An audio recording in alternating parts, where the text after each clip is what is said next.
Hello all happy Sunday. Sunday అంటేనే special day అండి. Sunday అంటేనే స్పెషల్స్ డే. ఆ రోజు మనం రకరకాల స్పెషల్స్ వండుకుంటాం. ఈరోజు నేను మా ఫ్యామిలీ అందరి కోసం అలసందల వడలు వేస్తున్నాను.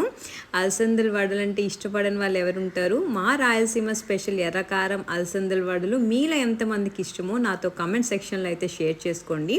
ఈ వడలు వేయడం చాలా ఈజీ అండి. అలసందలు గ్రైండర్లో వేసి ఉల్లిపాయ, పచ్చిమిర్చి, కరివేపాకు, కొత్తిమీరతో వడలంతా మిక్స్ చేసి మంచిగా వడలు వేసుకొని ఎర్రకారంతో తింటుంటే అబ్బబ్బబ్బా ఇది కదా జీవితం. ఈ వడలు, ఈ కారం అబ్బా అనిపిస్తుంది. మా అందరికీ ఇది చాలా ఫేవరెట్ అండి, అలసందల వడలు, ఎర్రకారం. మీకు కూడా ఇది ఇష్టమైతే నాతో కామెంట్ సెక్షన్లో షేర్ చేయండి. మీ ఇంట్లో ఈ సండే ఏమేమి స్పెషల్స్ చేసుకున్నారో నాతో కామెంట్ సెక్షన్లో అయితే చెప్పేయండి. లంచ్లోకి ఇలా వేడి వేడి మునక్కాయ సాంబారు, రైస్ అప్పడాలతో తింటుంటే సూపర్ అండి. ఈవినింగ్ అయితే ఒక పానీపూరితో ఫినిష్ చేసి మంచిగా రిలాక్స్ అయిపోయానండి.